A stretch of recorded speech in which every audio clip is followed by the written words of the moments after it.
Everyone, Seth Marchant with the Home Team Brokers here. We're going to take a drive through Gold Beach today, take a look at some drone footage.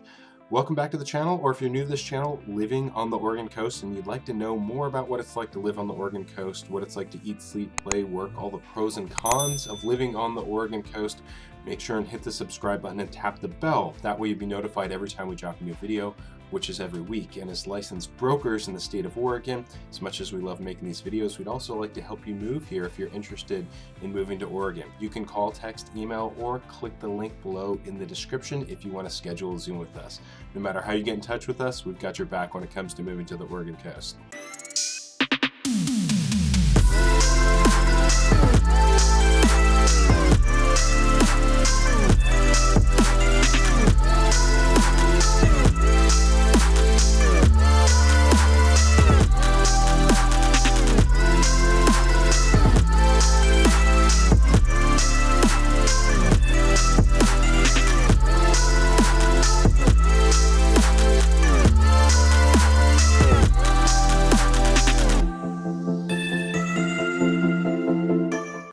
Picking up where we left off on Highway 101, heading south. Just to the right of us is the mouth of the Rogue River. Heading into Gold Beach here, the population in city limits is something like about 2,300 people or so.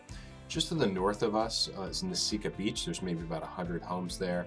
And just to the north of that is a smaller Ophir. Maybe there's about half that, maybe 50 homes or so there. So including all that population, you may be like mid 2000s, 2,600 people, something like that. So pretty small area. So it'll be a pretty quick drive through town. As we come up here to the Rogue River, going to take a right, go over the bridge. And the Rogue River Canyon, this is kind of what initially brought people here. People came here, exploring, obviously looking for gold. Miners found gold in the sands near the mouth of the Rogue River, and so hence the name, Gold Beach. So explorers, miners, fur trappers initially came here and settled up the Rogue River. Now, if you do come here and if you've never done it before, you can take a tour up the Rogue River with Jerry's jet boats. I would say for the Oregon coast, it's definitely one of the top things that you could do, one of the top attractions on the entire Oregon coast. So highly recommend. I've done it maybe half a dozen times myself. This is what it looks like.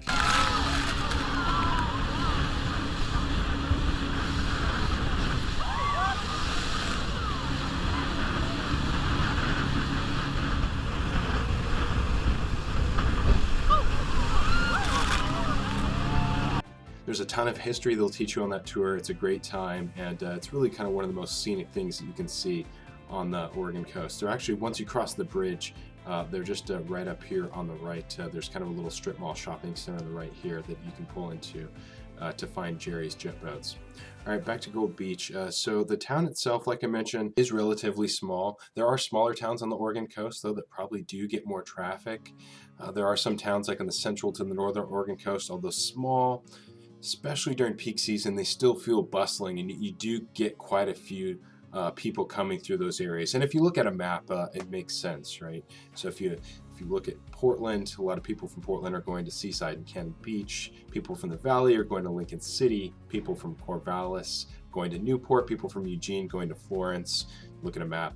You don't really have a straight shot to Gold Beach or to Brookings for people in Grants Pass or North Medford, which is Southern Oregon. You have to go down south through California or north, and then over and then down south through Bandon.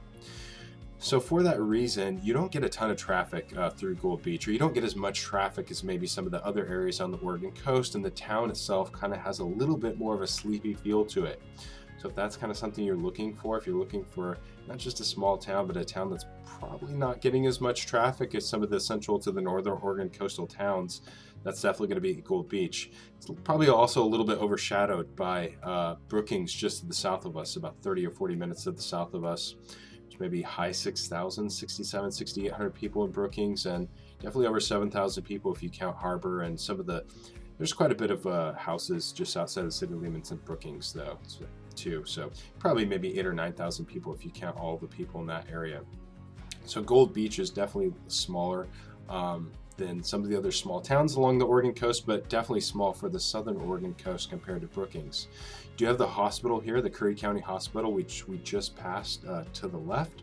So if you want to be right next to big hospital, You can do that being here in Gold Beach. Again, Brookings is 30 or 40 minutes of the south, so that's usually the cutoff for most people. So they usually don't want to be more than 30 minutes away from a hospital. The 101 that we're on right now is going to take us all the way through town. It's just a few more miles before we get to the end of town, and then we'll take a look at some drone footage. As for the real estate market right now, there's about 30 or so listings in Gold Beach, maybe about half a dozen if you include Nisika Beach and Ophir just to the north.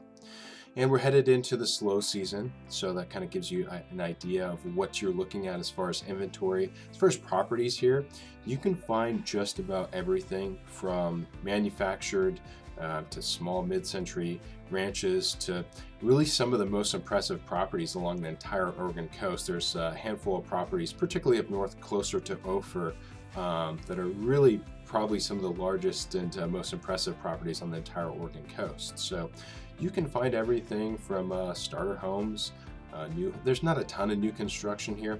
There's a fair amount of land here, so if you're looking to build, you can probably find something, especially in between Brookings and Gold Beach. Finding a builder to build for you is going to be a different story, but you can definitely find the land.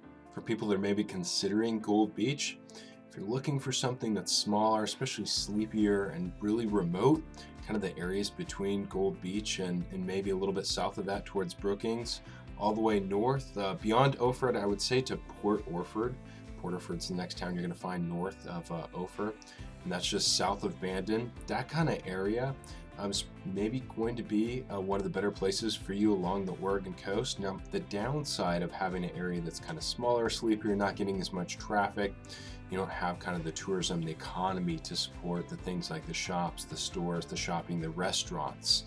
So you might find that there might be a little bit to be desired there as far as that. But if that stuff isn't important to you, then this stretch of the Oregon coast might be a good fit for you. And conversely, if you need more shopping, more restaurants, you probably would be looking at like a Brookings. In Brookings, you've got a Fred Meyer, which is, if you're not familiar, if you're from out of state, Fred Meyer is kind of like an everything store, like a Walmart, for example. Now, one thing that Gold Beach and kind of north of this area, Ophir and Nisika Beach, one thing that you kind of do have that you don't have in Brookings, as kind of the name implies, you do have a lot more beaches, a lot more sandy beaches. If you want to be able to walk for miles and beachcomb and have access to a lot of beaches, kind of living in this area, you don't have as much beach in Brookings. So if you're a beachcomber, Gold Beach might be a better spot for you as opposed to a Brookings. Now we're kind of just getting outside of town here. South of Gold Beach, you can see that sort of distinct rock on the horizon there. It's called Kissing Rock. See a lot of rocks like that along the southern Oregon coast, and that's kind of one of the many things that makes the scenery here so breathtaking is those rock formations that you see. We're going to go up in the air here in just a moment and finish off with some drone footage. We'll start by going south to north so you can kind of see back right along the road that we just came along, and that's what this is going to look like right here. So heading north on the 101, kind of take you all the way up to the Rogue River. You can kind of see the inlet, the jetties up there, up on the horizon on the far left, and then we'll finish off with some drone footage from north to south, just above the mouth of the Rogue River, and give you a better feel for the what it looks like going up the Rogue River and then to downtown.